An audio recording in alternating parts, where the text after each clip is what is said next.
오늘부터는 이제 시편 마지막 5번째 책 5권 시편 강해 설교를 시작하려고 합니다. 처음에 시편을 시작할 때는 좀 막막하기도 했습니다. 이 150편 설교를 어떻게 하나. 근데 이제 마지막 5권 설교할 부분에 왔습니다. 저는 시편 이 마지막 5권이 그동안 시편 모든 책에서 주신 은혜가 컸지만 가장 큰 은혜가 있다고 그렇게 믿어집니다. 여러분들도 매주 시편을 설교할 그 본문을 미리 꼭 읽으시고 묵상하시고 오시기를 바랍니다. 오늘 이 시편 107편은 시편 제5권의 시작입니다. 이 시편 107편은 시작이 하나님께 감사하라 하는 선포로 시작이 됩니다. 1절에 보면 주님께 감사드려라. 그는 선하시며 그의 인자하심이 영원하다. 이유는 구원받았기 때문입니다. 하나님이 우리에게 구원을 주셨기 때문이라는 겁니다. 2절에 주님께 구원받은 사람들아, 대적의 손에서 구원받은 사람들아, 모두 주님께 감사드려라. 요 패턴이 1절, 2절, 그리고 8절, 15절, 21절, 31절 5번이나 반복해서 나옵니다. 그러니까 시편 107편의 핵심 메시지는 하나님이 구원해 주시니 하나님께 감사드려라 하는 것입니다. 여러분, 힘들고 어려운 일이 참 많으시죠? 낙심하지 마시기 바랍니다. 하나님께 기도하시면 하나님께서 반드시 여러분의 처해져 있는 어려운 형편에서 여러분을 건져주십니다. 이것은 모든 성도들에게 있는 간증입니다. 4절에서 9절까지 보면 사막에서 길을 잃어버리고 그리고 먹을 것을 먹지 못하고 마실 물이 없고 완전히 기진맥진해져 있는 그 상태에서 그들이 하나님께 간절히 기도했더니 하나님께서 그들에게 길을 열어주시고 그리고 그 고통에서 건지셔서 사람들이 사는 성읍까지 그들을 인도해 주시고 목마른 사람들에게 마음껏 물을 마시게 하시고 줄인 사람에게 마음껏 양식을 먹게 하셨다. 그런 고백이 나옵니다. 이 고백은 이스라엘 민족의 간증입니다. 그들이 출애굽하여 광야를 지날 때 하나님이 그들을 그렇게 구원하셨습니다. 24절부터 27절까지 보면은 바다에서 큰 폭풍을 만난 선원들이 그 처절한 두려움 가운데서 하나님께 구원을 기도했더니 하나님께서 그들을 그 풍랑에서 건지신 내용을 말씀하고 있습니다. 29절부터 30절에 보면 폭풍이 잠잠해지고 물결도 잔잔해진다. 사방이 조용해지니 모두들 기뻐하고 주님은 그들이 바라는 항구로 그들을 인도하여 주신다. 하나님을 믿는 사람들이 다 가지고 있는 간증이고 감사의 제목입니다. 우리가 어떤 어려운 처지에 있든지 하나님께 기도하면 하나님은 반드시 우리를 건져내십니다. 물론 어떤 사람들은 어려움이 와도 하나님께 담대하게 기도 못하는 사람들이 있습니다. 오늘 10절, 12절에 보면 평소에 하나님의 말씀을 거역하고 하나님의 뜻대로 순종하지 않았던 사람들은 어려운 일이 생겼을 때 그 마음의 죄책감 때문에 하나님께 담대히 나가서 나를 구원해 주세요. 이렇게 기도하지 못할 수 있습니다. 그러나 오늘 시편 107편 기자는 그런 사람이라 하더라도 하나님의 말씀을 어기고 하나님의 뜻대로 순종하지 못했던 사람이라 하더라도 그가 어려움을 당하여 하나님께 회개하고 하나님의 구원을 간구하면 반드시 구원해 주신다는 겁니다. 13절에 그러나 그들이 고난 가운데서 주님께 부르짖을 때에 그들을 그 공경에서 구원해 주셨다. 여러분, 예수님과 함께 천국에 들어간 사람이 누구지요? 베드로입니까? 야고보입니까? 요한입니까? 사도 바울입니까? 예수님의 어머니 마리아입니까? 흉악한 강도입니다. 예수님 오른쪽에 매달렸던 흉악한 강도가 예수님과 함께 천국에 들어간 사람입니다. 그 말은 우리에게 뭘 말해줍니까? 어떤 죄인이라도 그가 진심으로 구원을 기도하면 우리 주님은 반드시 들으신다는 것입니다. 복음의 핵심을 가장 잘 이야기해 주는 것이 탕자의 비유입니다. 여러분, 탕자의 비유에 나오는 그 탕자는 불효막심한 사람입니다. 그러나 그가 구원을 간구했을 때 하나님은 사랑 많은 아버지셨습니다. 그래서 그는 자녀의 권세를 회복했습니다. 한 걸음 더 나아가서 하나님을 대적하고 하나님을 믿는 사람들을 핍박했던 사람들은 어떨까요? 17절, 18절에 보면은 하나님께 반역의 길을 걷고 죄악을 저지르다가 고난을 당하는 사람에 대한 이야기가 나옵니다. 그 사람이 어떻게 하나님께 구원해 달라고 구할 수 있겠습니까? 하나님을 대적했고 하나님을 반역했던 사람이. 그러나 그런 사람이라 하더라도 그가 고난 중에 깨닫고 회개하고 하나님께 구원을 갈망하면 하나님은 반드시 그를 구원해 주신다는 겁니다. 19절 20절에 보면 그때에 그들이 고난 가운데서 주님께 부르짖으니 주님께서 그들을 공경해서 구원해 주셨다. 단 한마디 말씀으로 그들을 고쳐주셨고 그들을 멸망의 구렁에서 끌어내어 주셨다. 이 믿어지지 않는 말씀이 사도 바울에게 일어났잖아요. 사도 바울은 부활의 주님을 전한다고 스데반 집사를 돌로 쳐 죽이는 일에 주동자였습니다. 그는 많은 그리스도인들을 잡아서 감옥에 가둔 핍박자였습니다. 그런데 그가 구원받고 그리고 위대한 사도가 됐지 않습니까? 어떤 분들은 기독교가 굉장히 편협한 종교다, 너무 독선적인 종교다라고 말하지만 그건 사실과 다릅니다. 기독교는 모든 사람들에게 다 구원의 문이 열려있는 종교입니다. 모든 종교는 다 이렇게 말합니다. 당신이 죽고 난 다음에 천국에 갈지 안 갈지는 확실하지 않다. 노력해 보면 당신이 거룩하고 모든 욕심을 완전히 버리면 혹시 갈 수 있을지도 모른다. 그러나 욕심을 완전히 버리지 못하면 지옥에 갈 수밖에 없다. 이 땅에서 잘 살았으면 죽은 후 남자로 돌아올 것이고 아니면 여자로, 그보다 못하면 짐승이나 곤충으로 다시 돌아올 것이다. 이 모든 것은 당신에게 달려 있으며 확실하지도 않다. 이게 종교입니다. 구원을 그렇게 갈망하지만 확실한 대답을 주는 종교는 없습니다. 그런데 기독교는 누구든지 예수를 믿으면 다 구원받는다고 단호하고 아주 명확하게 말씀합니다. 3절에 보면은 동서남북 사방에서 주님께서 모아들이신 사람들아 모두 주님께 감사드려라, 이렇게 말씀하고 있는데, 동서남북 사방에서 주님께서 모아들이신 사람, 무슨 뜻입니까? 우리 주님이 부르시고 구원하시는 사람은 어떤 특별한 계층, 어떤 특별한 지역, 어떤 특별한 나라, 민족에 제한되지 않는다는 거죠.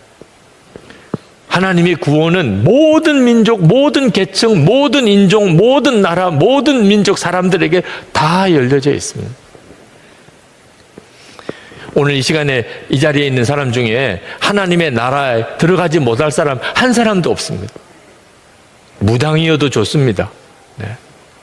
인격 파탄자여도 좋습니다. 살인자여도 좋습니다.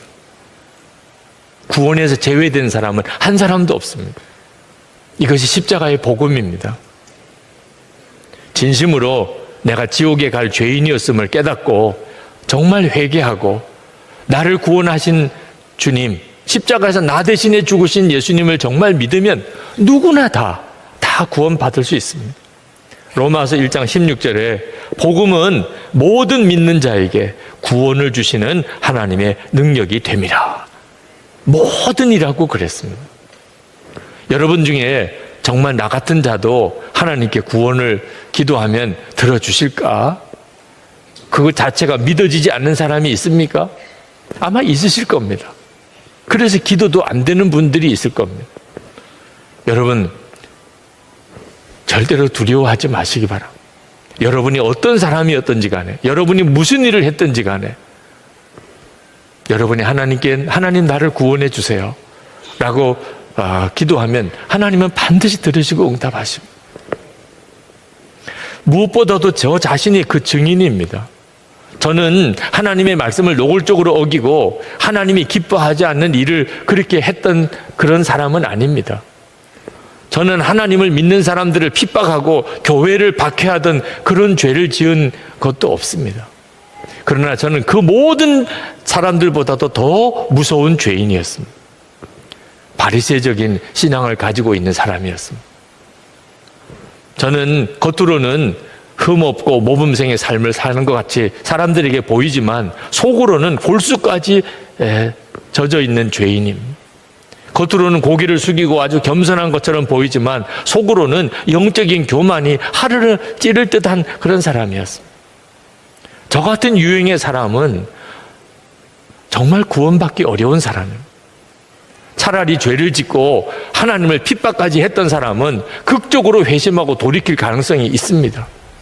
그런데 저 같은 사람은 겉으로 난 하나님을 잘 믿는 사람이라고 스스로 생각하니, 나는 죄인이 아니라고 느껴지니 진정으로 복음 안에서 거듭나고 돌아서기가 어려운 사람. 그런데도 그런 저임에도 불구하고 하나님께서는 제 기도를 들어주셨습니다. 장애인이 될 수밖에 없는 그런 처절한 처지에서 어느 교회에서도 저가 일할 수 없는 그런 상황에서 방황할 때 하나님께 간절히 저를 살려주시기를, 저를 건져주시기를, 저와 만나주시기를 기도할 때 주님은 응답하셨어요. 오늘 여기 계신 여러분 중에 진심으로 자기 자신이 죄인인 것을 정말 고백하고 그리고 하나님께 구원을 기도하면 응답 못 받을 사람 한 사람도 없습니다. 그러나 여러분 주의할 것이 하나 있습니다. 여러분이 하나님께 구원을 기도하되 여러분이 처해져 있는 지금 현재의 고난, 여러분이 빠져 있는 풍랑과 기근과 시험 가운데서 여러분들이 건짐 받는 것만 관심 가지시면 안 됩니다. 여러분을 그 환난과 어려움과 고통 가운데서 여러분을 구원해 내실 하나님, 그 하나님을 주목해 보셔야 합니다. 성경에 두 부자 이야기가 나옵니다. 누가복음 18장, 19장에 두 부자가 나옵니다. 한 부자는 부자 관원입니다. 그는 예수님께 와서 영생을 구했던 관원입니다. 또 한 부자는 세리 삭개오입니다. 그런데 이 두 사람이 천국에 들어가는 데 있어서 확연하게 달라졌습니다. 부자 관원에게 있어서 천국 들어가는 것은 너무나 어려웠습니다. 그래서 그는 결국은 천국에 들어가지 못하고 예수님을 떠나갔습니다. 그런데 세리장 삭개오는 쉽게 천국에 들어갔습니다. 어떻게 이런 차이가 있는 거죠? 똑같은 부자였는데 구하는 것이 달랐기 때문입니다. 부자 관원은 예수님께 나와서 영생을 구했습니다. 그런데 삭개오는 그저 예수님 얼굴 한번 보기를 원했습니다. 무엇을 구하느냐고 하는 것이 엄청난 결과를 만든 겁니다. 여러분, 영생은 조직 폭력배 두목도 구합니다. 영원히 살면 좋은 거죠. 진시 황제도 영원히 살기를 구하지 않았습니까? 영생을 구하기는 구하지만 진짜 예수님을 바라보지 못한 사람은 그는 결코 영생을 얻을 수 없습니다. 그런데 삭개오는 영생을 구할 자격도 없다고 생각했습니다. 자기는 영생 꿈도 꿀 수가 없는 사람이라고 생각했습니다. 그저 예수님 얼굴 한 번만 보면 좋겠다. 왜? 들리는 소문에 의하면 예수님은 사람을 외모로 판단하지 않는다고 그러더라. 예수님은 사람을 겉모습을 보고 그렇게 사람을 대우하는 사람이 아니래더라. 도대체 그런 분이 누굴까? 그 예수님은 나를 만나는 주실까? 삭개오는 그저 오직 하나, 예수님 만났으면 좋겠다. 그 얼굴이라도 한번 보았으면 좋겠다. 그리고 뽕나무에 올라간 사람. 근데 그 삭개오는 예수님을 만났을 뿐만 아니고 영생을 얻었습니다. 오늘 이 시간에 우리가 정말 주목해 보아야 될 것은 어려움에서 건짐을 받는 것만 아닙니다. 나를 그 어려움에서 건져주실 바로 그 주님을 바라보는 것입니다. 우리는 예수님 안에서 이미 완벽한 구원을 받았습니다. 지옥의 저주에서 구원을 받아서 영생을 얻었습니다. 우리는 마귀 자식에서 하나님의 자녀가 됐습니다. 이것은 완전한 구원입니다. 1%도 부족한 것이 없습니다. 십자가에서 하나님께서 우리에게 허락하신 구원은 조금도 부족한 것이 없는 완전한 구원입니다. 우리가 영원한 구원, 십자가에서 허락하신 이 구원을 정말 깨닫고 나면, 그러면 우리의 삶 속에서 일어나는 여러 가지 어려운 문제들은 사실 아무것도 아닌 것처럼 여겨지게 됩니다. 어느 큰 찬양 집회 때 소록도에서 올라온 노인분들 10명 정도가 특별 찬양과 간증을 하는 순서가 있었습니다. 그들은 다 70대가 넘은 분들입니다. 그들은 10살 때 무렵에 나환자가 되고 30세쯤에 가서는 시력을 다 잃어버렸습니다. 그들은 다 시각장애인들이십니다.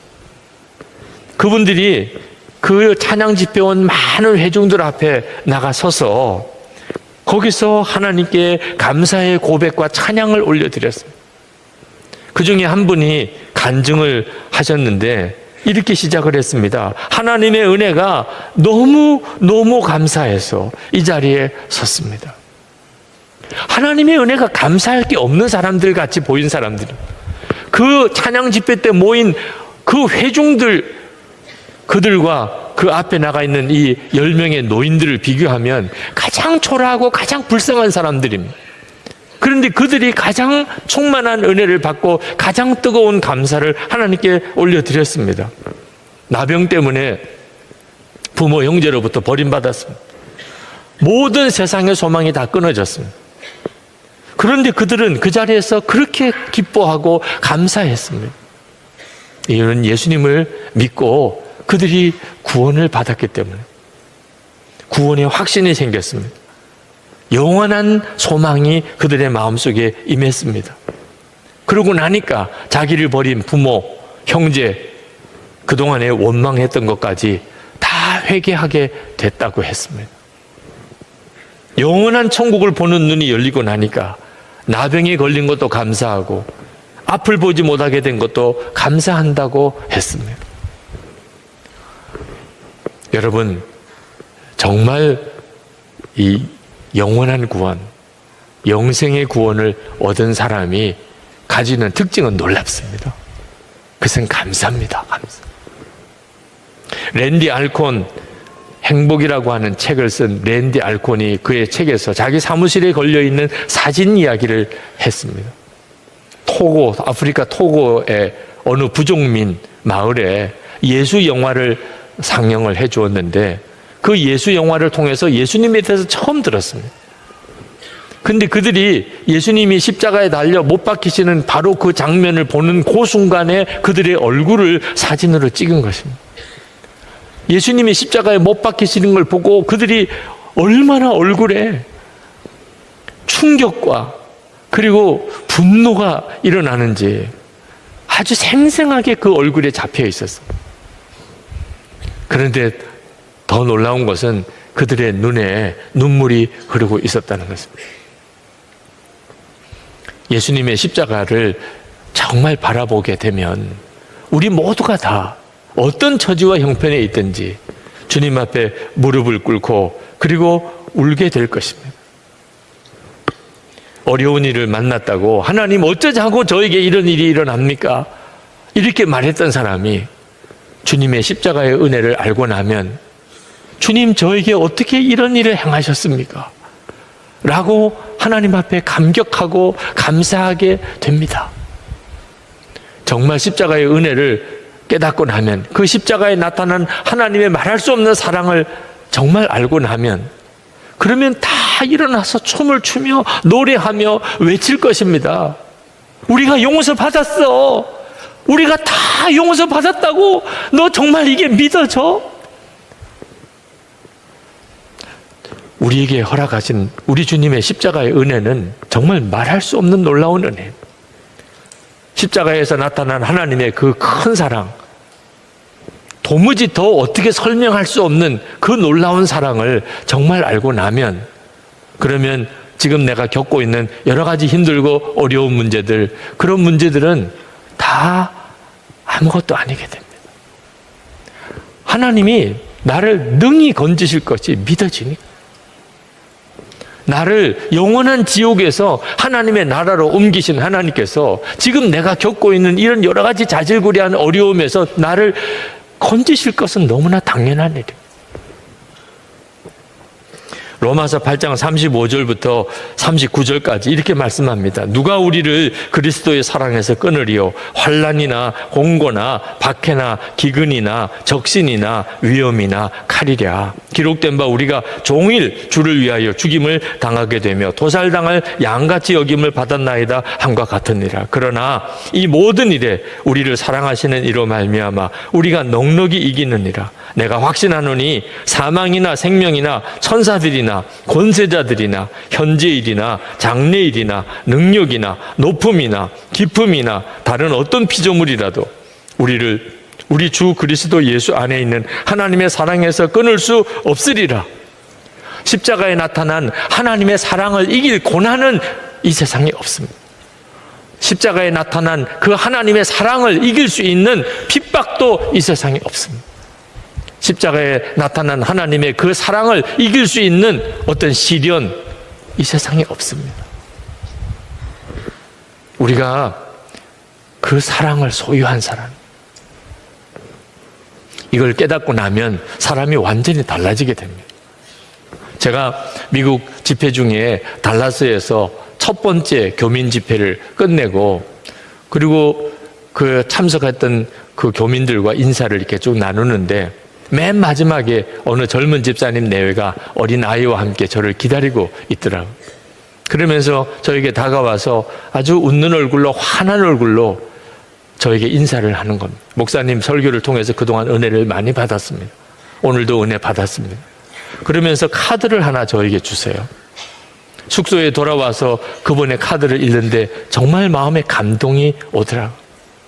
그분은 미국에 유학을 해서 박사학위를 하고 그리고 미국에 있는 대학에서 지금 교수가 되기 위한 그런 심사를 받고 있었다는 것입니다.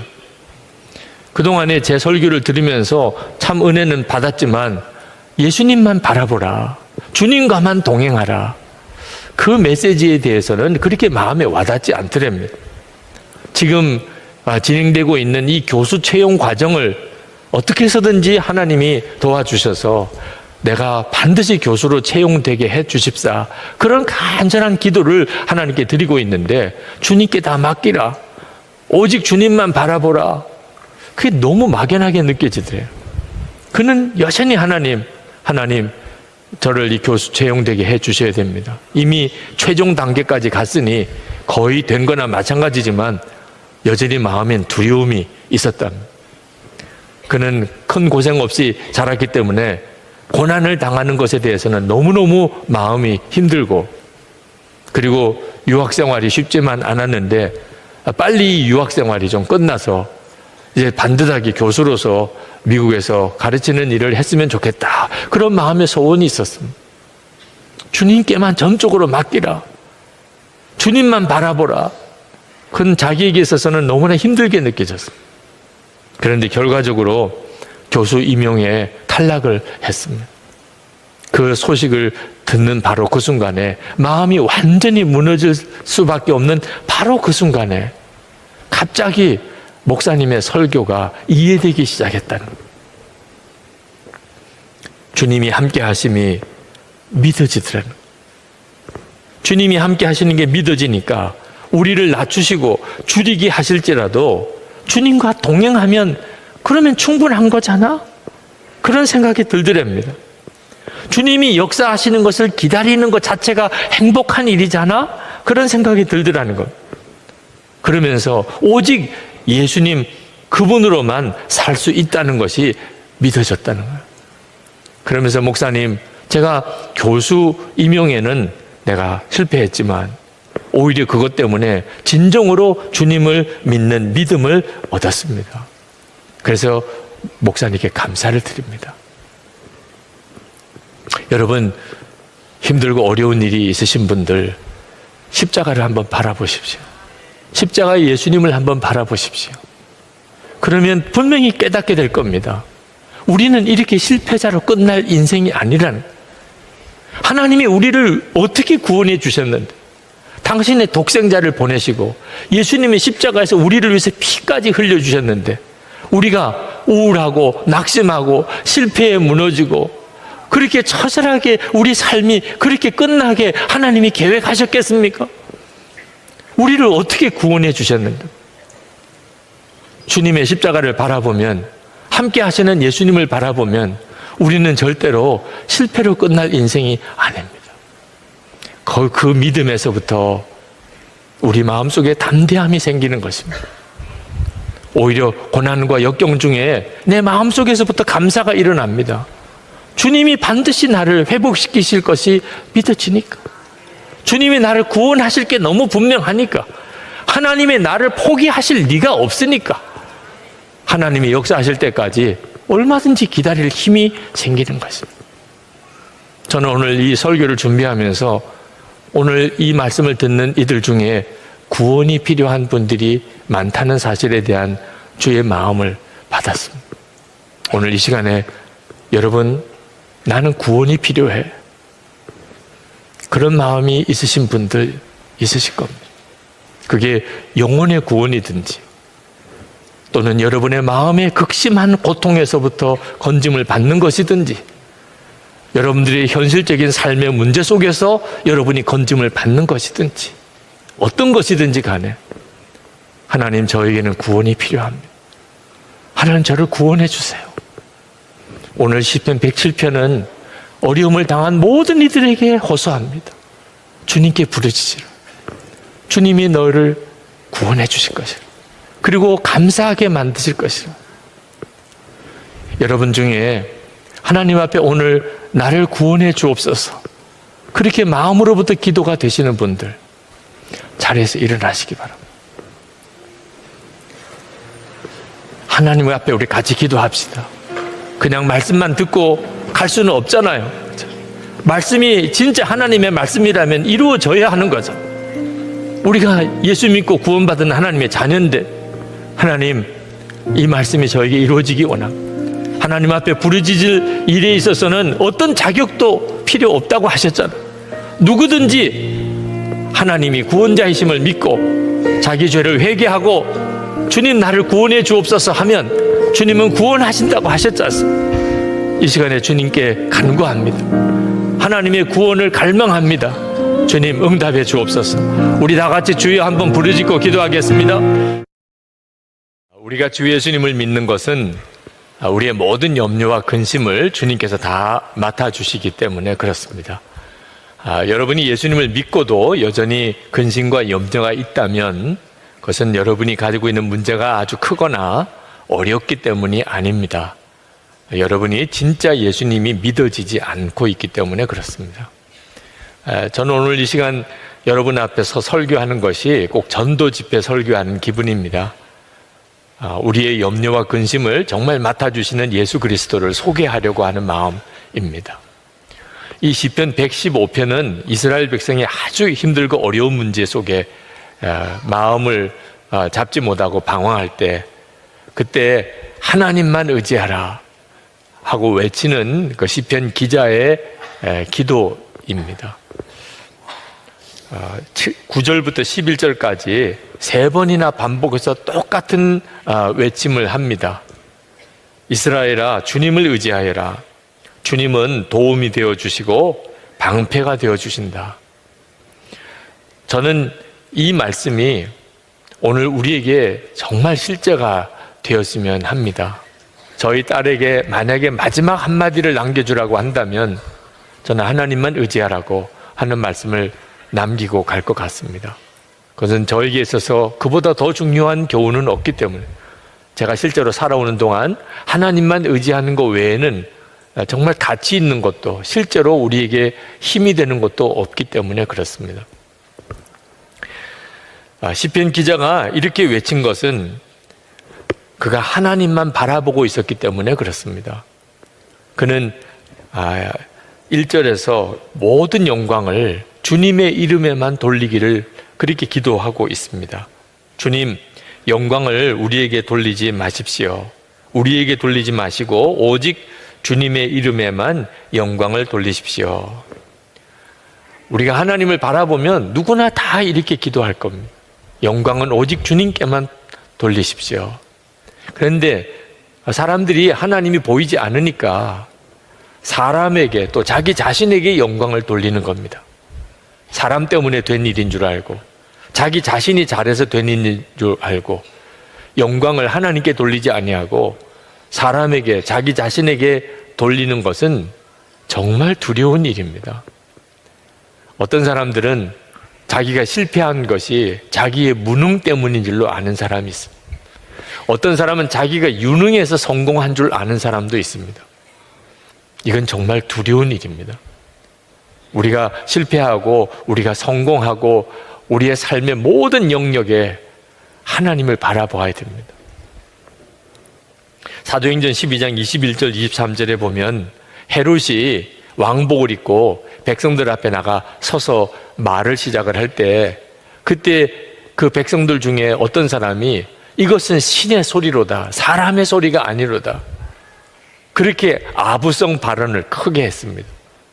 사람들이 다 옳소라고 외칠 때 헤롯이 그걸 스스로 기쁘게 생각하고 영광을 주님께 하나님께 돌리지 않았습니다.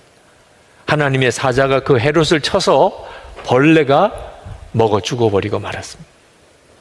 영광을 하나님께 돌리지 아니하고 자기 자신이 가로채거나 사람에게 돌리는 것은 정말 두려운 일인데 우리는 늘 그렇게 하고 삽니다. 내 삶에 어떤 사람이 나를 도와줬다고 생각하고 또 나 자신이 뭘 잘해서 되어졌다고 그렇게 여기고 삽니다. 여러분, 이 눈이 여러분 정말 새롭게 뜨여야 합니다. 이런 말 하는 것은 참 조심스러운 말이기도 하지만 너무 중요하기 때문에 여러분에게 꼭 드리고 싶은 것이, 선한 목자교회가 큰 위기를 극복하고 또 지금처럼 이렇게 성장한 것이 유기성 목사 때문이라 라고 하는 말과 생각은 여러분 정말 두려운 것입니다. 절대로 저 때문에 그렇게 된 것이 아닙니다. 제가 한 일이라고는 오직 주 예수님만 바라보자고 외쳤던 것뿐이고 장로님들과 교우들이 그래서 조금이라도 주님을 바라보려고 했었기 때문에 주님이 이 교회의 어려움을 해결하셨고 지금까지 교회를 이렇게 세우신 것입니다. 역사는 주님이 하셨는데 그게 유기성 목사 때문이라고 한다면 주님의 심정이 어떻겠습니까? 그것은 정말 화가 되는 것입니다. 하나님이 하셨습니다. 앞으로도 하나님이 하실 것입니다. 하나님께서 하나님의 택하신 사람을 통하여 계속해서 하나님의 일을 행하실 텐데 우리가 그 주님을 바라보면 우리는 앞으로 하나님이 더 놀랍고도 풍성한 은혜로 역사하시는 것을 우리가 보게 될 것입니다. 시편 기자가 정말 마음이 원통하고 애통해합니다. 그것은 세상 사람들이 너희 하나님이 어디 있느냐, 너희가 믿는 하나님이 어디 있느냐고 조롱하기 때문에 그렇습니다. 2절 말씀에 보면 어찌하여 이방 나라들이 그들의 하나님이 어디 있느냐 하고 말하게 하겠습니까? 그래서 시편 기자는 아주 크게 외칩니다. 3절에 우리 하나님은 하늘에 계셔서 하고자 하시면 어떤 일이든지 이루신다. 여러분, 이 말은 하나님은 세상 사람들이 섬기는 우상과 같은 분이 아니라 그런 뜻입니다. 하나님이 어디 계시냐고 조롱하는 사람들은 그들 나름대로 믿는 게 있습니다. 그걸 우상이라고 말합니다. 어떤 사람은 실제로 금은 또는 나무나 돌로 사람의 형상을 만들어 놓고서 거기다가 섬기는 사람도 있습니다. 어떤 사람은 마음에 의지하는 그런 우상도 있습니다. 여러분, 우상은 사람이 만든 것입니다. 절대로 우리에게 복을 줄 수도 우리의 문제를 해결할 수도 없습니다. 형태는 사람의 형태를 가지고 있지만 그 우상은 볼 수도 없고 들을 수도 없고 냄새 맡을 수도 없고 손과 발을 움직일 수도 없습니다. 그런데 그런 우상을 신이라고 섬기니 기가 막힌 거죠. 진짜 섬길 분은 하나님밖에 없습니다. 12절부터 16절까지 하나님이 어떤 분이신가를 말씀하고 있습니다. 하나님은 살아계신 분이에요. 하나님은 당신의 백성을 아십니다. 그리고 복을 주시는 분이십니다. 높은 사람이든 낮은 사람이든 구별하지 않고 정말 하나님을 경외하는 사람에게 하나님이 복을 주십니다. 하나님은 하늘을 만드시고 그리고 땅을 만드셨습니다. 그리고 우리로, 사람으로 하여금 이 땅에서 살게 하셨습니다. 우리는 하나님으로부터 복을 받은 사람입니다. 우리가 하나님을 믿는다는 것은 정말 엄청난 복입니다. 여러분이 하나님을 믿는다는 것이 얼마나 놀라운 것인지를 여러분이 분명하게 알아야 합니다. 절대로 하나님을 겉으로만 믿는 척하고 끝내면 안 됩니다. 어떤 성도님이 아버님 때문에 많이 마음이 속상해 하시더라. 72살 되신 아버님, 교회도 다니시고 또 집사의 직분도 가지고 계신데 병원에서 폐암 말기 진단을 받으셨습니다. 의사 선생님이 한 달 정도밖에 사실 수 없겠습니다. 제가 의사지만 저로서는 아무것도 할 수 있는 게 없습니다. 그럴 때 그 아버님이 그 의사의 발을 붙잡고 살려달라고 애걸하는 모습을 보고 너무너무 마음이 아팠다는. 의사는 자기가 할 수 있는 게 없다고 그러는데 아버님 혼자 계시는 조용한 병상에서 처음 아들이 아버지에게 권면의 말씀을 드렸답니다. 아버님, 지난 72년의 생애를 하나님의 은혜로 사셨습니다. 하나님께서 아버님과 함께 하셨고 그동안에 건강하셨지 않습니까? 이제 폐암 말기라 의사도 어떻게 손을 쓸 수가 없답니다. 지금 방사선 치료나 항암 치료하기도 어렵답니다. 아버님, 이제는 진짜 하나님을 의지해야 될 때가 된 것 같습니다. 이제 진짜 하나님께 기도하고 하나님을 의지합시다. 아무 말씀을 하지 않고 듣기만 하시더래요. 여러분, 하나님을 의지하는 믿음이 여러분에게 있습니까? 어떤 처지와 형편이 오더라도 나는 하나님을 믿어.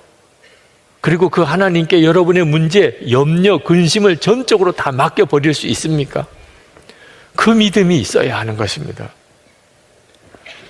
우리가 하나님 외에 의지하는 것은 대단히 두려운 일입니다.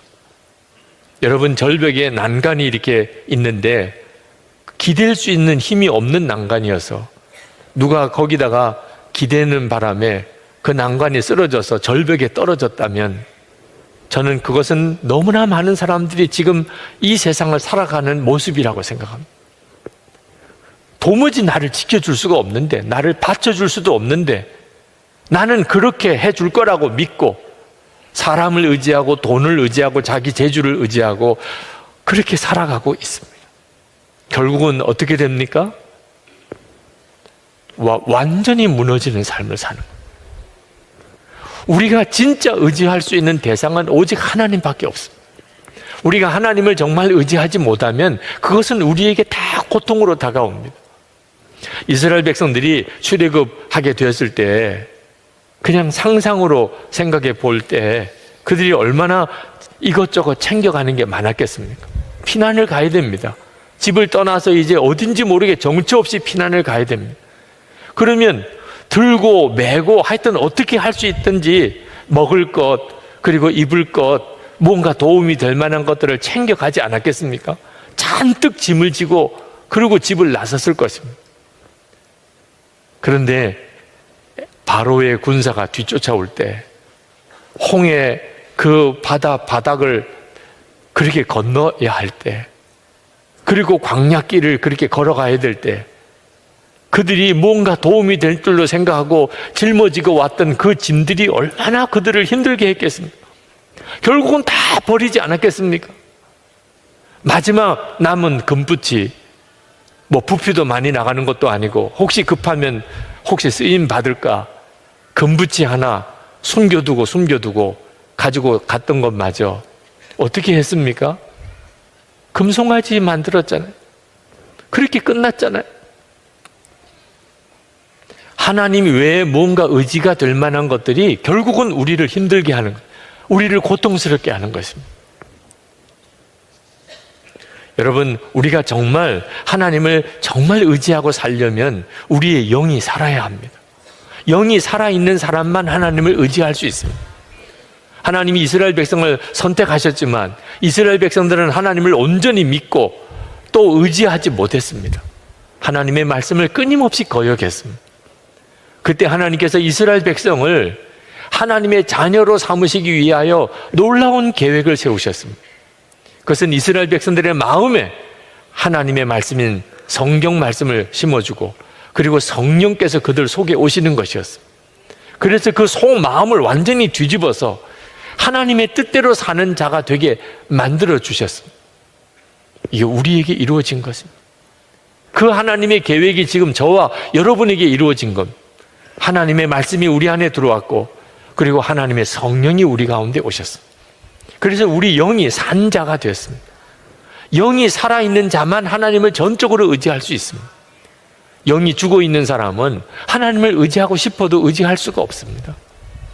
그러므로 여러분이 정말 하나님을 의지하고 믿고 그렇게 살기를 원한다면 성경을 읽어야 됩니다.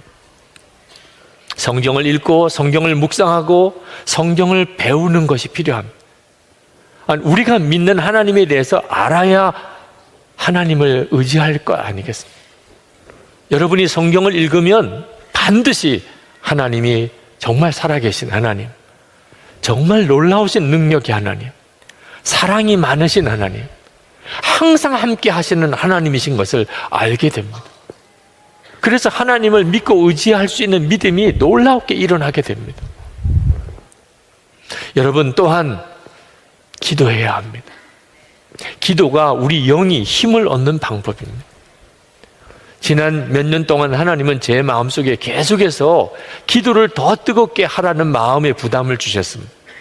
나름대로 그렇게 해보려고 애를 썼지만 하나님의 마음에 드시는 것 같지가 않았습니다. 근데 최근에 하나님께서 제게 아주 구체적으로 매일 1시간 이상 기도하고 기도하는 운동을 하라고 하는 마음을 주셨습니다. 여러 가지 사인으로 주셨습니다. 성도들의 형편을 하나님께서 눈으로 열어 보여주셨습니다. 죽은 것은 아니지만 힘이 하나도 없는 정말 중환자와 같은 그런 너무너무 영적으로 연약한 모습들인 것을 보여주셨습니다. 너무나 마음이 애통했습니다. 그때 하나님이 주신 말씀이 1시 동안도 깨어 있을 수 없더냐. 하나님, 1시간 기도하는 일에 대하여 제가 이제는 더 이상 뒤로 미루지 않겠습니다. 이번 금요 성령 집회 때부터 1시간 기도 운동에 대한 말씀을 전하면서 1시간 기도 운동을 하려고 합니다. 온 교우들에게 부탁드립니다. 한 사람이 매일 1시간씩 기도하는, 어쩌다가 한번 그렇게 하는 게 아니고 매일 1시간, 반드시 1시간 이상은 기도한다면 그 인생은 완전히 달라집니다. 여러분, 한번 상상해 보십시오. 선한목자교회 모든 성도들이 매일 1시간 이상씩 기도한다면 도대체 무슨 일이 일어나겠습니까? 그 일을 시작하자는 겁니다. 이번 금요 성령 집회 때 오셔서 한번 함께 그 일을 같이 시작해 가면 좋겠습니다. 꼭 1시간 이상 기도하실 분만 오시기 바랍니다. 기도 안 할 분들은 괜히 분위기만 흐리니까 안 오셔도 됩니다. 여러분, 기도하되 반드시 기도 일기를 써보시기 바랍니다. 여러분이 정확하게 기도했던 내용이 무엇인지 여러분 스스로가 알게 되고 하나님은 도대체 어떻게 응답하시는지 여러분이 보게 됩니다. 그래서 기도의 힘을 더욱 얻게 됩니다. 그리고 하나님이 말씀하시면 무조건 순종하는 겁니다. 하나님만 의지한다는 것은 그런 뜻입니다. 하나님이 하라 하시면 무조건 아멘입니다. 하나님이 하지 말라 그러셔도 무조건 아멘입니다. 여러분이 그렇게 하시면서 그 다음에는 하나님의 역사가 최선임을 믿는 것입니다. 하나님의 말씀을 붙잡았고 그리고 하나님께 매일 1시간 이상 기도했고 그리고 하나님의 말씀에 내가 순종했다면 하나님은 반드시 역사하십니다. 내 마음에 들지 않는 일이 일어난다 할지라도 그건 하나님이 하시는 최선이다. 오히려 믿고 감사하며 하나님을 찬양하는 것입니다. 우리가 진정으로 하나님을 믿고 신뢰하는 것은 찬양으로 드러납니다. 17절, 18절에 이렇게 말씀했습니다. 죽은 사람은 주님을 찬양하지 못한다. 침묵의 세계로 내려간 사람은 어느 누구도 주님을 찬양하지 못한다. 그러나 우리는 이제부터 영원까지 주님을 찬양할 것이다. 할렐루야. 하나님을 전적으로 의지하는 사람의 특징이 찬양입니다. 그의 삶 속에 어찌 찬양할 만한 일만 일어나겠습니까? 그러나 하나님을 전적으로 의지하는 사람은 내가 하나님을 의지하는 중에 일어난 모든 일은 다 하나님의 역사다. 그렇게 믿을 수 있는 믿음이 생기게 되는 것. 그리고 찬양의 기적이 그 삶 속에 일어나는 것입니다. 어제 은천장학회 장학금 수여식이 있었습니다. 장학생들을 다 불러서 장학금 증서를 전달하고 그리고 하나님이 주시는 마음들, 소감을 서로 나누는 시간에 참 도전을 많이 받았습니다. 어느 신대원생의 아버지가 목사님이신데 장학금을 수령하러 오셨습니다. 그리고는 그 아들에 대한 이야기를 하시더라. 그 목사님은 목회가 많이 어렵고 늦게서야 아내와 두 아이, 4가족만 함께 교회를 개척을 했습니다. 그러니 얼마나 힘들었겠습니까? 목회에 대한 실패와 좌절감으로 힘들어하는 때에 대학을 졸업한 아들이 아버지를 좀 만나자고 하더래요. 만났습니다. 아버지, 저는 목사가 되기 위해서 신대원에 가려고 합니다. 깜짝 놀랐습니다. 아니, 아빠가 이렇게 목회 실패하고 이렇게 힘들게 목회하는 것을 너가 보면서도 넌 어찌 목사가 될 생각을 했느냐. 그랬더니 그 아들이 말을 하더랍니다. 아버지가 정말 실패했는지 아닌지 한번 확인하러 가세요. 어디로 가라는 거냐? 누구에게 가라는 거냐? 예수님 앞이지요. 예수님께서 아버지에게 실패했다고 하시면 아버지는 실패고, 예수님께서 실패했다고 말씀하지 않으시면 아버지는 실패한 게 아니잖아요. 그리고는 그 아들은 신학교를 갔습니다. 그러나 학비가 문제죠. 학비를 마련할 길이 없습니다. 은천장학교에서 장학생으로 선발되어서 이번에 학교를 등록하게 됐다는 것. 저는 그 목사님의 아들의 고백, 개척교회 하시는 아버지의 그 어려운 현실을 보면서도 이건 실패가 아니야. 주님의 마음으로 그렇게 고백할 수 있는 그것이 저는 찬양이라고 믿습니다. 찬양은 꼭 노래만 부르는 게 아닙니다. 믿음으로 고백하는 모든 것은 찬양인 것입니다. 선교사님 딸을 대신해서 장학금을 받으러 오셨습니다. 그 선교사님이 선교 사역을 하면서 가장 힘든 것이 자녀들 교육이었답니다. 도무지 자녀들을 제대로 공부시킬 수 있는 여력이 없어서 늘 힘들어 하는데 10대가 된 딸이 어느 날 아빠, 저도 선교사예요. 그렇게 고백을 하더라고요. 아, 그 말이 얼마나 대견하게 느껴지는지, 그래, 내가 선교사라고 그렇게 생각하니 참 감사하구나. 이제부터 너는 선교사답게 한번 살아보거라. 그랬더니 그 딸이 하는 이야기가, 아빠, 저희 학비 때문에 걱정하지 마세요. 제가 혼자서라도 공부할 수 있어요. 저는 선교사예요. 그러면서 혼자서 공부해서 검정고시로 중학교, 고등학교 학력 인정을 받았습니다. 그리고 대학에 들어갔습니다. 그러나 딸을 학비를 지원해 주지를 못하니까 한 학기 휴학을 하고 또 한 학기 휴학을 했습니다. 너무너무 미안하더래요. 근데 그 딸이 하는 이야기가, 아빠, 나 선교사예요. 괜찮아요. 선교사는 그래도 괜찮아요. 그런데 은전장학교에서 장학생으로 뽑아주어서 학교에 등록을 할 수 있게 됐다고 고백을 하더라고요. 그 선교사님의 딸, 언제 한번 만나보고 싶어요. 네. 그가 노래 부른 건 아니지만 그의 고백은 하나님 앞에 드려지는 찬양이죠. 이것이 하나님을 전적으로 의지하는 자의 고백입니다. 하나님을 가장 잘 의지하고 믿었던 사람을 꼽으라면 성경에 나오는 인물 말고는 조지 밀러 목사를 아마 대부분 꼽을 것입니다. 조지 밀러 목사님은 술주정뱅이고 그리고 도벽이 있었습니다. 그래서 감옥에도 갔다 온 사람. 그가 20살 때까지는 참 방황했습니다. 그런데 20살에 그가 예수님을 영접하고 거듭났습니다. 그 이후에 73년 2개월 그는 전적으로 하나님만 의지하고 살았습니다.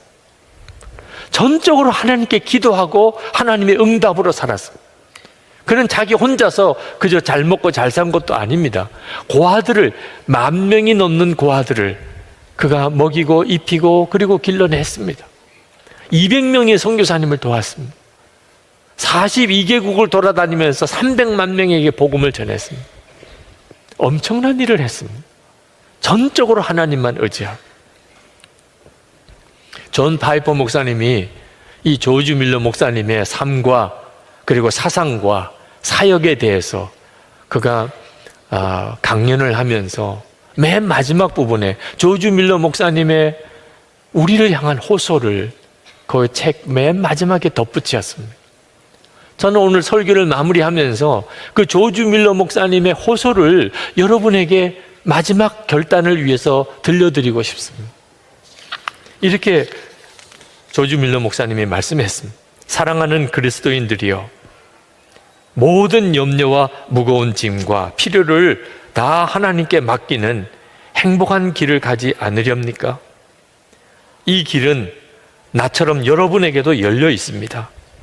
누구나 마음을 다하여 주님을 신뢰하고 주님께 모든 짐을 내려놓고 곤고한 날에 그분을 부르도록 초대와 명령을 받았습니다. 그리스도 안에 있는 형제들이여, 이렇게 살지 않으시겠습니까? 그러기를 진정으로 바랍니다. 여러분에게 어떤 어려움과 부족함이 있을지라도 평안하고 즐거운 마음을 유지하게 되기 바랍니다. 살아계신 하나님, 하늘 아버지가 여러분을 돌보신다는 것을 여러분이 알고 있기 때문입니다. 여러분, 정말 조지 밀러 목사님이 그렇게 살았던 것처럼 우리도 그렇게 살 수 있습니다. 또 그렇게 살아야 합니다. 그게 예수를 믿는다는 것입니다. 그러나 여러분 중에는 조지 밀러 목사님처럼 일생 5만 번 기도하고 응답받고 오직 기도로만 하나님만 의지했던 그 삶을 내가 어떻게 살 수 있겠어? 마음이 답답하고 자신이 없는 분들이 상당히 많이 있으실 겁니다. 근데 여러분, 왜 그런 마음이 드는지 아십니까? 여러분이 하나님을 제대로 의지하며 살아본 경험이 부족하기 때문에 그렇습니다.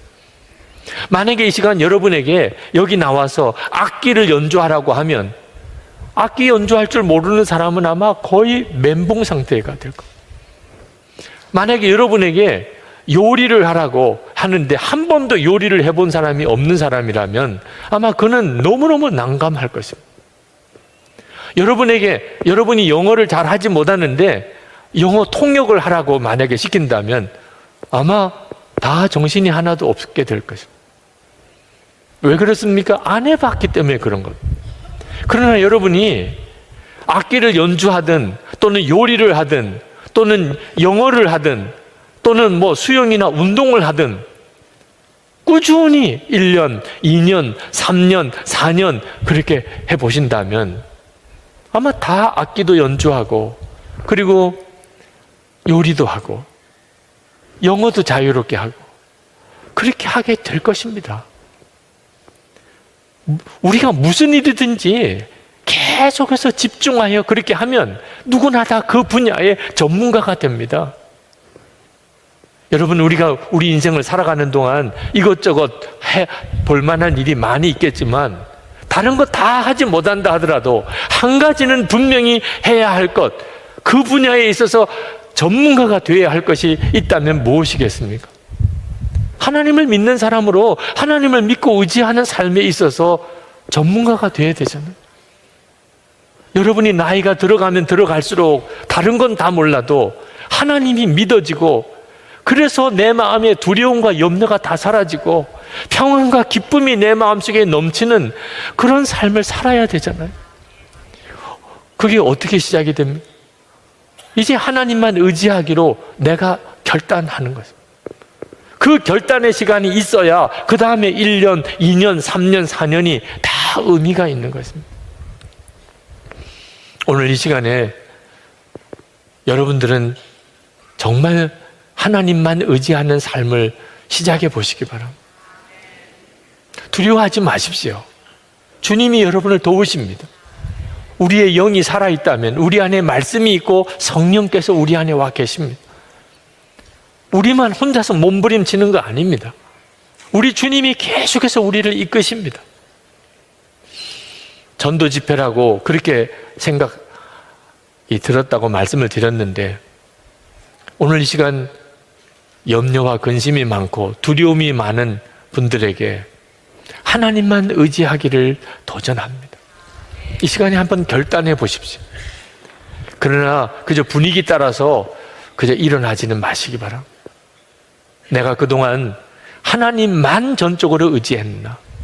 하나님을 안 믿은 건 아니지만 하나님의 말씀을 읽고 그리고 하루 이상, 1시간 이상 기도하고 하나님의 말씀에 전적으로 순종하고 그리고 되어지는 모든 일에 대해서 믿고 찬양하며 내가 살아보았나? 주님, 제가 오늘 이 시간부터 그렇게 살아보겠습니다.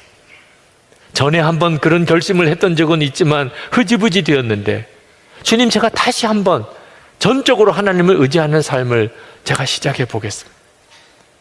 여러분 마음에 정말 그런 결단이 있으신 분, 주님이 오늘 이 말씀을 듣게 하시는구나, 그렇게 깨달아지신 분, 우리 일어나서 같이 기도하시겠습니다.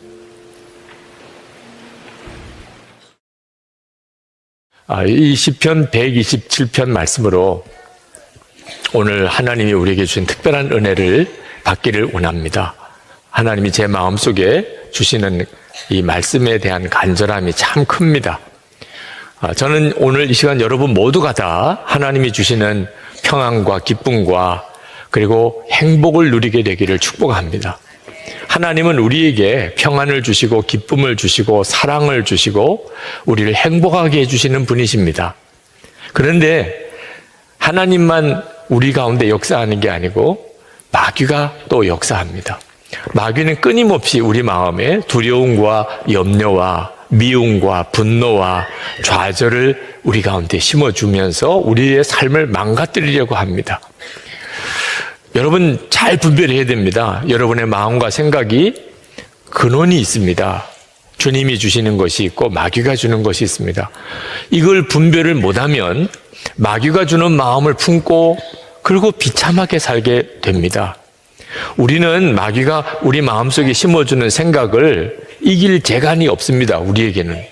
그러나 하나님은 하나님을 사랑하는 자 그 마음을 하나님은 지키실 수 있습니다. 그래서 하나님이 기쁨도 그리고 평안도 사랑도 우리 가운데 주시는 겁니다. 그래서 하나님을 믿지 못하는 사람은 참 불쌍한 사람입니다. 그들이 세상을 어떻게 살아갈까 걱정도 됩니다. 시편 127편 1절 2절을 보면 하나님이 세우지 않으면 집을 세우는 것이 다 헛되고 하나님이 지켜주지 않으면 성을 지키는 것이 다 헛되다고 말하고 있습니다. 하나님이 하시는 겁니다. 사람이 일찍 일어나고 늦게 눕고 그리고 뭔가 돈을 벌어먹기 위해서 수고하고 애쓰는 일이 많지만 나중에 다 보면 그게 다 허사입니다. 노력한다고 고생했다고 잘 사는 게 아니잖아요. 하나님이 하시는 겁니다. 하나님께서 우리에게 주실 것을 주시고 세우시고 지키시는 겁니다. 그러니까 우리가 반드시 하나님을 전적으로 의지하고 주님을 의뢰하고 살아야 합니다. 하나님이 살아계신 것을 정말 믿는다면 그리고 오늘 말씀이 정말 사실이라고 믿어진다면 그럼 누구도 다 하나님께 자신의 삶의 문제 다 맡겨버릴 것입니다. 스펄전 목사님이 영혼의 주인이라는 설교에서 이렇게 말했습니다. 주님을 보게 된다면 당신은 무릎을 꿇고 제발 그분을 따르는 무리에 들게 해달라고 간청하게 될 것입니다.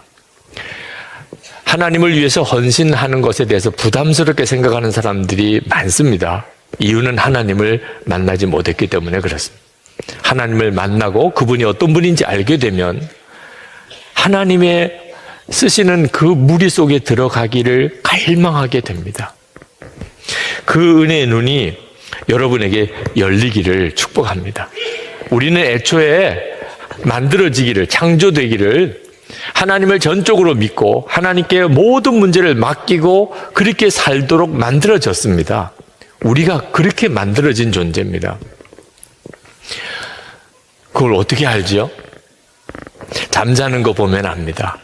우리가 하나님을 전적으로 믿고 우리 삶의 모든 걸 맡기고 사는 그런 존재인 것을 우리가 매일 경험하는 것이 잠을 자는 겁니다.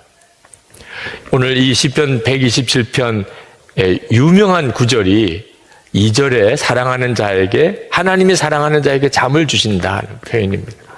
근데 이 정확한 표현은 오늘 세번역으로 읽으셔서 보시겠다시피 하나님이 잠을 주신다는 게 아니고 잠을 자는 동안에도 복을 주신다는 것입니다. 그러니까 오늘 이 시간에 여러분이 예배드리고 설교 듣는데 잠이 오는 것을 하나님이 사랑하신다고 주장하면 안 됩니다. 아유, 하나님이 나를 사랑하시나 봐요. 이렇게 잠을 주시는 거 보니. 아닙니다. 하나님이 여러분에게 말씀하시려는 것은 우리가 자야 될 시간에 잘 때도 하나님이 우리에게 복을 주신다는 겁니다. 여러분, 우리는 정말 잠을 많이 잡니다. 하루에 적어도 3분의 1은 잡니다. 평생을 생각하면 우리가 살아가는 동안에 사실 잠을 엄청나게 많이 잡니다. 3분의 1은 그냥 자는 겁니다. 하나님이 그렇게 만드셨습니다. 자는 동안에 아무것도 못 하잖아요. 생각도 마음대로 못 하잖아요. 완전한 무방비 상태. 내가 할 수 있는 것은 아무것도 없이 그냥 잠만 자는. 그러니 한편으로는 걱정도 됩니다. 노력하고 애써서 사는 줄로 아는 사람들은 잠자는 게 아까운 겁니다. 그런데 여러분, 우리가 잠자는 동안에 해는 뜨고 또 달도 뜨고 하루가 지나가고 세상은 변함없이 다 돌아갑니다. 하나님이 다 하십니다. 우리 자신도 그렇습니다. 우리는 그냥 자는 것뿐인데 우리 몸이 자는 동안에 회복이 되어서 그 다음날 하루를 살아갈 힘을 회복하잖아요. 제일 많이 자는 존재가 갓난아기입니다. 거의 하루에 18시간도 잡니다. 그런데 그렇게 자면서 그 아이들이 자랍니다. 자는 동안에 자라게 만드신 거죠. 어린아이만 아닙니다. 우리 자신이 매일 하나님을 믿고 하나님께 다 맡기고 그냥 잠만 자는 삶을 우리가 살아가는 겁니다. 이창호 박사님 바디 바이블이라는 책에서 잠은 하나님께서 당신의 품에 우리가 안기라고 우리를 품어주는 시간이라고 그랬습니다. 우리가 자는 시간은 하나님 아버지의 품에 안기는 겁니다. 이제 내게 와서 쉬라. 모든 문제 다 내게 맡기고 푹 자거라. 우리가 잘 때마다 하나님은 우리를 그렇게 초청하시는 겁니다. 그러니 여러분, 정말 우리는 하나님을 정말 믿고 맡기고 살도록 만들어진 존재잖아요. 여러분이 그 사실을 분명히 명심해야 합니다. 우리가 하나님을 정말 믿고 주님께 문제를 다 맡기고 살면 그 다음 짜증날 일, 우울할 일, 염려, 근심, 조급할 일 없어집니다. 한동대학교 초대 총장이었던 김영길 박사님이 고생 많이 하셨습니다. 한동대학을 설립하는 과정에서 겪었던 어려움은 정말 상상이 안 될 정도입니다.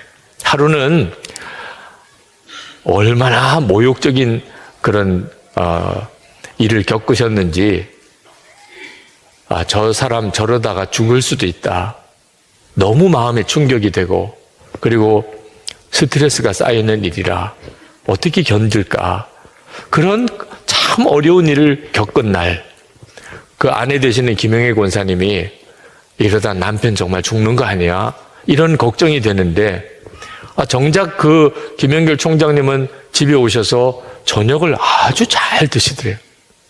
그리고 주무시는데 금방 숙면을 하시더래요. 너무 감사하더랍니다. 이렇게 잘 드시고 잘 주무시니 너무 감사하다. 그러면서도 정말 이해도 안 되고 믿어지지도 않아요. 어떻게 그럴 수 있는지. 그래서 그 다음날 아침에 물었대요. 여보, 당신 어제 그런 일을 겪고도 어떻게 그렇게 깊이 잠을 잘 주무실 수 있느냐.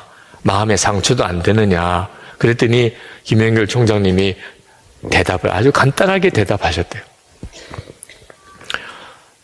죽었는데 뭐. 죽은 사람이 마음에 상처받고 죽은 사람이 뭐 화내는 거 봤어. 예수를 믿어도 진짜 믿고 나면 나는 죽고 이제는 예수님으로 산다. 진짜 주님을 믿고 그리고 내 삶은 완전히 주님께 다 맡겨버리고 나면 세상에서 가장 강한 사람이다. 네. 가장 놀라운 삶을 살아갑니다. 2절 말씀에 보면 일찍 일어나고 늦게 눕는 것, 먹고 살려고 애써 수고하는 모든 일이 헛된 일이다. 사람들이 왜 잠을 잘 못 자고 그렇게 어려워하는가? 하나님이 믿어지지 않아서 그런. 하나님께 문제가 맡겨지지 않으니까 그런 겁니다. 가난하고 또 힘든 사람들만 잠을 못 자는 게 아닙니다. 뭐 먹고 사는 거 전혀 걱정이 없을 만한 것 같은 사람도 잠을 못 잡니다. 자면은 손해라고 생각. 자면은 진다고 생각. 어떻든지 잠을 줄이는 거예요. 공부하는 학생들 더 공부하고 또 학위를 하려고 하여튼 잠을 최대한 줄입니다. 돈 버는 것도 어지간히 돈 버는 재미가 들고 나면 자는 게 아깝습니다. 어떻든지 안 자고 돈을 더 벌려고 합니다. 또 즐기고 하려고 어떻든지 잠을 자지 않고 즐기려고 합니다.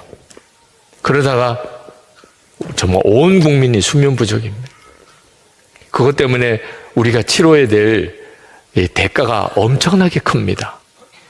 여러 가지 우리 일하는 현장에서 일의 효율성이 떨어지죠. 잠이 제대로 자지 못하면.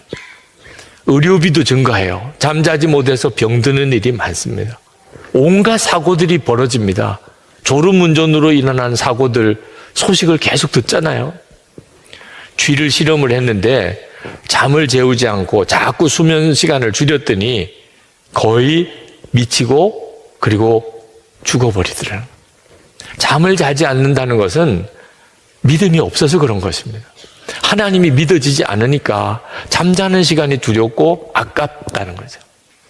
근데 하나님을 정말 믿고 나면 잠자는 시간은 매일 내가 경험하는 정말 가장 놀라운 은혜의 시간. 믿고 맡기고 잤는데 하나님이 다 책임져 주시더라. 세상에 이보다 더 편안하고 즐거운 일이 어디 있습니까? 하나님은 우리 모두에게 내게 오라. 그래서 쉬라. 편안하게 자라. 다 맡기거라. 우리 주님은 우리 모두를 다 그렇게 초청하셨습니다. 세상에서 어떤 사람을 초청할 때는 까다롭습니다. 그 사람이 어느 정도로 유능한 사람인가? 그 사람이 직책은 뭔가?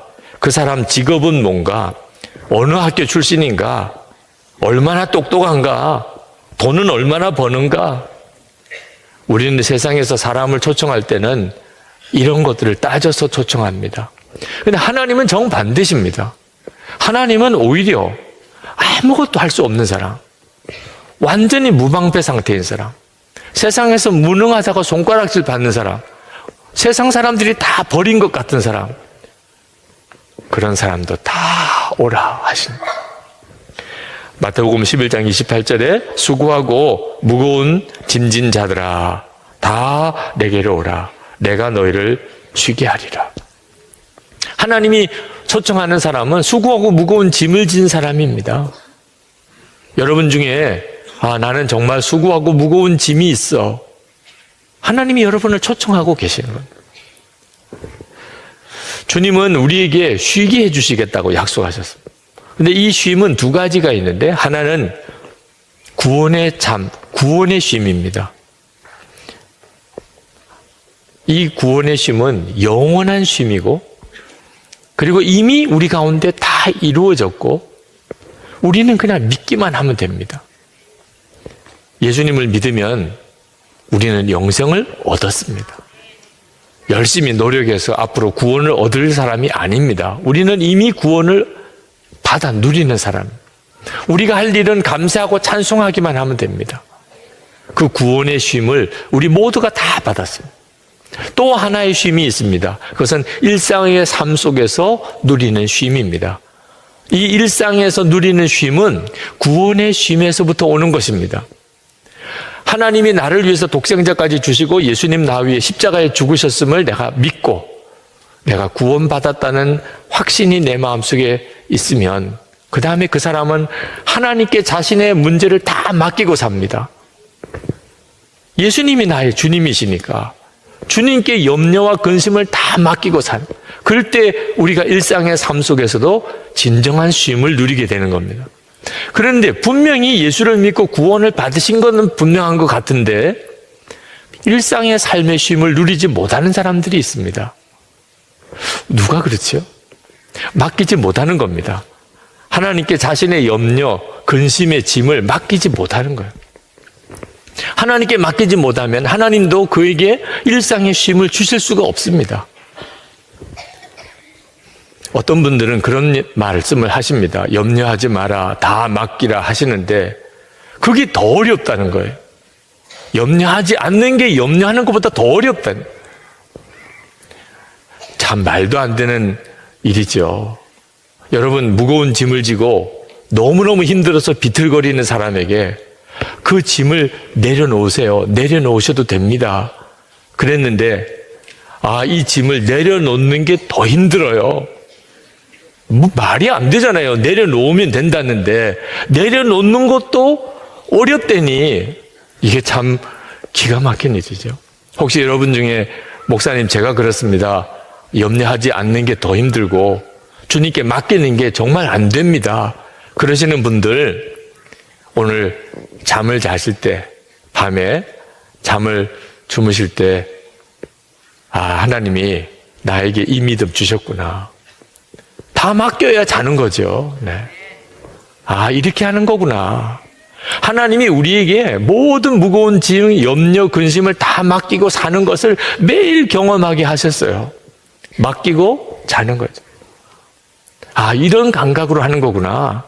염려하지 말라, 두려워하지 말라. 잠을 잘 때 그냥 나는 잠에 빠지고 모든 거 이제 주님께 다 맡기고 자는 것처럼 그렇게 하라는 거구나. 꼭 명심하기 바랍니다.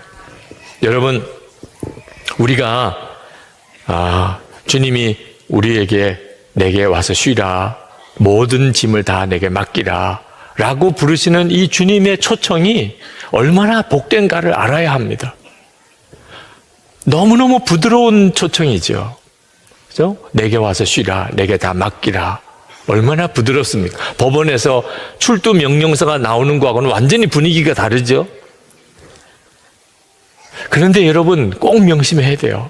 주님의 부르심은 너무나 부드럽고 너무나 우리를 편안하게 하는 부르심이지만 그 부르심은 대단히 심각하고 또 다급한 부름이라는 것입니다. 주님이 와서 쉬라, 내게 다 맡기라 이렇게 말씀하시는 것은 법원에 출두하라 하는 명령과는 전혀 다른 분위기지만 만약에 내가 그렇게 하지 않으면 법원의 출두 명령서보다 더 무서운 결과를 가져오게 됩니다. 많은 사람들이 염려를 맡기라. 자기가 선택하는 줄 압니다. 염려를 맡길지 안 맡길지.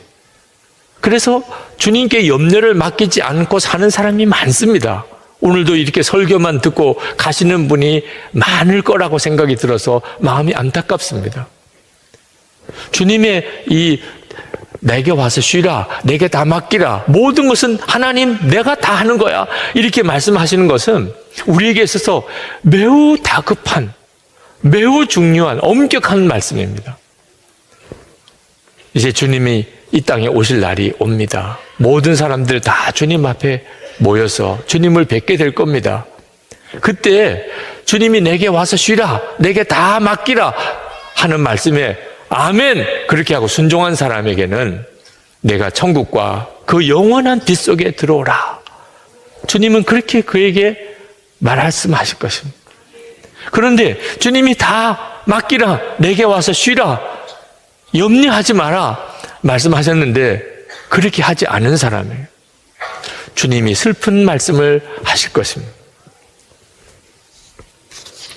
내가 너를 도무지 알지 못하니 내게서 떠나가라. 여러분, 주님께서 우리에게 초청하시는 이 부름은 살고 죽는 문제와 달려 있습니다. 어린아이가 부모님이나 어른들이 다급하게 소리쳐서 말씀하면 그대로 즉각 순종해야 되는 것이 어린아이들에게는 매우 중요합니다. 왜냐하면 어린아이들은 위험을 이해하기가 쉽지 않습니다. 자기에게 지금 어떤 위험이 닥쳐오는지를 깨닫지 못할 때도 많습니다. 저기서 차가 아주 빠른 속도로 다가오는데 길가에서 아이가 놀고 있다면 그걸 본 엄마 아빠는 다급하게 빨리 뛰어와 그렇게 말할 거잖아요. 그때 그 아이가 엄마 아빠가 큰 소리로 자기를 부르는 것을 듣고 즉각 반응하면 그는 그 위험에서 벗어나겠죠. 그런데 왜 그래야 돼요? 왜? 뒤에 차가 오는 걸 이 아이는 알 수 없어요. 근데 왜 내가 지금 이렇게 잘 노는데 엄마 아빠에게 가야 돼요? 그러는 순간에 그는 차에 치이게 되는 거죠. 사나운 개가 어슬렁거리는데 그 옆에서 놀고 있는 아이를 보면 우리는 그 아이를 급히 부르잖아요. 그 아이는 이해하고 자기가 깨닫고 그리고 난 다음에 반응하면 이미 더 늦어버리는 거죠. 근데 여러분, 어린아이만 그렇습니까? 어른이 되신 여러분들은 여러분에게 닥치는 위험을 여러분은 다 이해하십니까? 하나님만이 아십니다. 지금 우리가 어떤 어려움 속에 있는지, 어떤 위기 가운데 있는지 우리는 전혀 깨닫지 못할 때가 있습니다. 그런데 하나님께서 우리에게 말씀하시는 거예요. 내게 와서 쉬라. 내게 모든 염려를 다 맡기라. 그리고 너는 그냥 편안하게 잠을 자. 부드러운 부르심이지만 그 표현은 우리가 정말 파멸로 들어가는, 우리의 삶 전체가 망가지는 그런 위기 가운데 우리를 건져내시려고 다급하게 우리를 부르시는 부름입니다. 주님께 귀를 기울이고 주의 말씀을 항상 들으려고 하는 마음이 있는 사람에게만 깨달아지는 거예요. 저는 이 설교를 준비하면서 베드로전서 5장 7절 말씀, 염려를 주께 맡겨버리라. 이 말씀이 얼마나 다급하고 강하고 그리고 너무너무 안타까워 사시는 말씀인가. 그 느낌이 이전에는 경험해 보지 못할 정도의 강도로 왔어요. 염려를 주께 맡겨버리라. 오늘 이 시간에도 그렇게 주의 말씀을 들을 분들이 있으세요. 왜? 염려가 그를 죽이고 있으니까. 하나님이 믿어지지 않으니까 염려하고 있는 겁니다. 염려를 붙잡고 있다는 것은 하나님을 안 믿는 거예요. 그게 그 사람의 인생을 망가뜨리는 겁니다. 어려움이 그 사람의 인생을 망가뜨리는 게 아니고 염려가 그를 망가뜨리는 거예요. 염려하면 하나님이 역사할 수가 없어요. 문제를 주님께 맡기지 않으면 주님이 우리의 삶에 간섭하실 수가 없어요. 그래서 주님이 말씀하시는 거예요. 염려를 주께 맡겨버리라.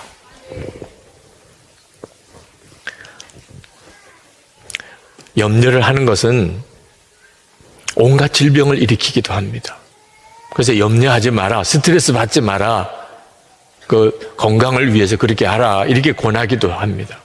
근데 여러분, 염려는 단순히 건강의 어려움만 주는 게 아닙니다.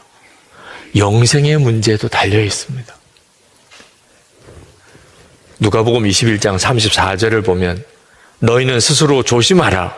그렇지 않으면 방탕함과 술 취함과 세상의 염려로 마음이 둔하여지고 뜻밖의 그날이 덫과 같이 너에게 임하리라. 염려가 얼마나 무서운지 모르니까 그냥 염려하는 것을 스스로 받아들이는 거예요. 만약에 이 염려가 얼마나 무서운 건지 안다면 염려가 생길 때 즉각 주님께 나갈 것입니다. 빌리 그레이엄 목사님이 내 모습 이대로에서 이렇게 말했습니다. 40년 전 스케줄을 돌아보고 내가 엄청나게 많은 일을 했다는 사실에 깜짝 놀랐다. 그 모든 약속이 정말 필요했을까? 받아들일 일과 거절해야 할 일을 분별 있게 판단했는지 나는 잘 모르겠다. 나는 가족과 매일 함께 하지 못했다. 하나님께 가까이 나아가 그리스도의 형상을 좀 더 닮아가는 영적 성숙을 위한 시간을 더 가졌어야 했다. 나 자신만을 위해서가 아니라 다른 사람을 위해 더 많이 기도했어야 했다. 빌리 그레이엄 같은 목사님도 인생을 살고 노년에 가서 돌아보니까 내가 꼭 해야 될 일을 한 건가? 하기는 너무나 많은 일을 했는데 사실 내가 더 힘써야 되는 것은 주님 앞에 더 다가가는 것, 그리고 더 많이 기도하는 것이 아니었을까? 여러분, 이 후회가 빌리 그레이엄 목사님만의 후회입니까? 여러분은 지금까지 살아온 인생을 한번 돌아보십시오. 얼마나 소중한 인생인데 얼마나 쓸데없는 일에 많은 시간을 낭비했습니까? 주님께서 내게 오라, 다 맡기라, 편안하게 잠을 자라 하신 말씀은 아무것도 하지 말라는 뜻이 아닙니다. 주님과 함께 하자는, 우리가 겪고 있는 모든 일이 다 주님과 함께 하자. 주님과 함께 하는 것이 쉼입니다. 주님이 나와 함께 하신다는 게 믿어지는 게 쉼이다니까. 그러면 우리에게 부딪히는 모든 일들이 다 즐거운 일이 됩니다. 기대가 됩니다. 하나님의 역사에 대해서 바라보게 됩니다. 인생 전체가 달라지게 되는 거예요. 저는 나이가 드는 것이 이제 좀 두려워지는 때가 됐습니다. 한 해 한 해, 올해도 이렇게 한 해가 지나가고 또 한 살 나이가 들 때가 됐는데 이제는 그 일이 가슴에 이렇게 두려움이 되는 일도 많습니다. 염려도 하나둘 이렇게 생기게 됩니다. 그래서 마음에 하나님 앞에 결심을 한 것이 있습니다. 하나님, 제가 염려하지 않겠습니다. 걱정하는 것을 포기합니다. 그렇게 결단했어요. 왜? 자꾸 염려와 근심거리가 저를 갉아먹는 것을 알았기 때문에. 하나님을 믿지만 어디서부터인지 계속 염려와 근심거리가 생기는 거예요. 하나님, 저 이제 염려 안 하겠습니다. 결단을 해야 된다는 걸 알았어요. 여러분, 염려할 일이 없으니까 염려가 안 되는 적은 없습니다. 염려거리는 앞으로 계속 많이 늘어날 겁니다. 중요한 것은 여러분이 결단했느냐 하는 거예요. 염려하지 않기로, 정말 염려하지 않기로 결단했는. 저는 오직 하나만을 위해서 힘쓰기로 했습니다.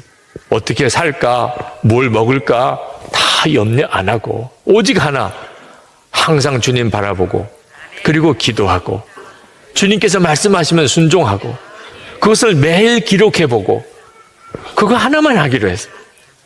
계속 제 마음속에 두려움이 오는지 염려가 내 자리에 자리 잡았는지, 그래서 그날 그것을 정리하고 또 정리하는 것을 제가 하기로 결심을 했습니다.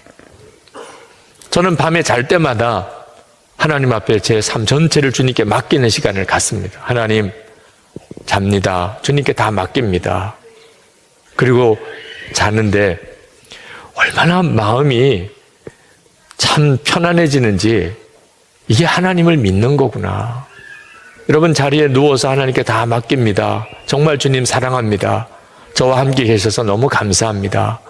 그리고 이렇게 잠을 주무셔 보세요. 이것이 하나님을 믿는 거구나 느껴집니다. 저는 잠을 잘 못 자게 되는 중요한 원인 중에 하나가 설교 준비 때문에 그랬어요. 특히 토요일 밤은 저에게 있어서는 정말 악몽과 같은 날. 주일에 설교 들으러 많은 분들이 사모함으로 오시는데 제가 그들에게 말씀을 잘 전할 수 있을까? 잘 말씀을 전할 준비가 됐나? 여러분, 설교 준비는 끝이 없습니다. 항상 뭔가 부족한 것 같습니다. 그래서 토요일 밤을 그냥 꼴딱 세운 적이 많습니다. 설교 잘해보자는 거지만 어느 순간에 그게 믿음이 아니라는 걸 알았어요. 믿음이 아니었어요. 왜 믿지 못할까? 주님이 말씀을 주실 것이라고. 그래서 이제 토요일 밤 자야 될 시간이 되면 설교 원고가 마음에 좀 안 들어도 이제는 주님 잡니다. 그리고 잡니다. 주님이 책임져 주세요. 내일 새벽에도 아무런 영감이 없으면 설교 안 합니다. 교인들 더 좋아할 것 같습니다. 계속 안 주시면 저 그냥 경비하겠습니다. 주님이 말씀 안 주시는데 제가 설교할 이유가 없잖아요. 정말 잠을 잔다는 것은 주님께 맡기는 매일매일의 연습이고 훈련입니다. 근데 너무너무 놀라운 평강을 얻었어요. 선한목자교회 담임 목사도 스트레스 받을 일 많습니다. 하나님이 너무나 놀라운 평강을 주신 주님께 진짜 맡기고 또 맡기고 사니까. 1947년 10월 14일입니다. 척 에거라고 하는 조종사가 실험 로켓을 타고 비행기를 타고 당시 1급 비밀에 해당되는 음속 장벽을 깨는 실험을 했습니다. 그전에는 비행기 조종사가 전투기 조종사들이 음속에 가까이 가면 비행기 기체가 심하게 흔들리고 그리고 나사도 풀릴 것 같은 그런 요동치는 것 때문에 너무 위험하니까 음속을 돌파할 거라고는 생각도 못했습니다. 근데 이제 그 실험을 하는 겁니다. 처음 음속 장벽을 돌파하는 실험을 하면서 로켓 넷을 이제 엔진에 달고 그리고 엔진에 불을 붙였습니다. 그리고는 점점점 속도가 높아지면서 음속에 가까이 갔습니다. 비행기 기체가 심하게 요동을 하고 흔들리고 그 압박감이 엄청나게 심했습니다. 근데 이 존 에거는 끝까지 견뎠습니다. 그 비행기의 계기판에 게이지가 완전히 한계를 넘어섰습니다. 음속을 넘어선 거죠. 지상에 있던 그 광경을 실험하는 지상 관측 요원들이 정말 찢어질 듯한 굉음을 들었습니다. 우리가 초음속 전투기가 비행을 할 때 들리는 소리 아시죠? 네. 근데 바로 그 순간에 에거가 탄 비행기는 기체의 떨림과 동료가 멈췄습니다. 에거는 하늘 꼭대기로 쏘아 올려진 느낌이었습니다. 하늘은 진한 진주색으로 변했습니다. 하늘 색깔이 완전히 달라져 버렸습니다. 갑자기 별이 나타나고 달이 나타나고 그리고 태양도 동시에 빛나고 있었습니다. 황홀한 우주가 펼쳐집니다. 그는 넉넉히 우주를 바라보았습니다. 지구 위에서 그는 마치 왕처럼 홀로 특별하게 아무도 침범할 수 없는 그런 영역을 차지하고 있었습니다. 에거는 그때 그 경험을 이렇게 표현했습니다. 마치 아기의 배처럼 부드러웠습니다. 할머니가 차를 마시며 앉아 있을 수 있을 정도였지요. 여러분, 이것이 우리가 주님께 우리의 삶의 염려를 다 맡길 때 경험하는 참 놀라운 경험입니다. 내 염려와 걱정을 주님께 정말 맡겨버리는 일이 처음에는 매우 두렵습니다. 정말 그래도 되는 건가? 그러나 우리가 하나님을 진짜 믿었고 주 예수님이 지금 나와 함께 계신 것이 정말 사실이라면 우리는 반드시 그 믿음을 가져야 합니다. 그러면 하나님이 여러분에게 하나님만 완전히 믿는 자에게만 누려지는 은혜와 평강을 주십니다. 시편 127편 3절에서 5절까지 보면 자식은 주님께서 주신 선물이요 태안에 들어있는 열매는 주님이 주신 상급이다. 젊어서 낳은 자식은 용사의 손에 쥐어있는 화살과도 같으니 그런 화살이 화살통에 가득한 용사에게는 복이 있다. 그들은 성문에서 원수들과 담판할 때에 부끄러움을 당하지 아니할 것이다. 이 말씀은 요즘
요즘 시대에 우리가 읽으면 너무 시대에 안 맞는 말씀입니다. 요즘 젊은 부부들 아기 안 낳으려고 합니다. 이건 사회적인 심각한 문제를 지금 가지고 오고 있습니다. 이유가 뭐죠? 애 낳아서 기를 자신이 없다. 이제는 자녀 낳아서 기를 수 있는 게 너무 희생이 크다.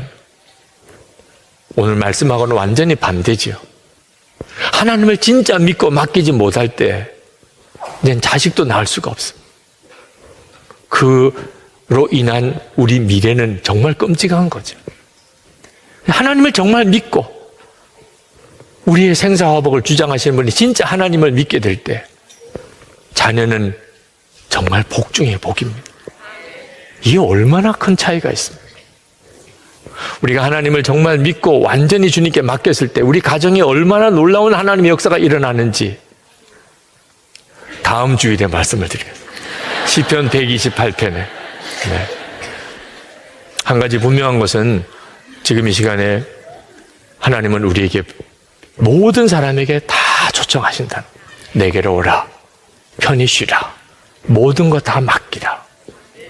우리가 그걸 아멘으로 받으면 하나님은 정말 살아계시고 우리의 삶을 온전히 지키시는 것을 경험하게 됩니다.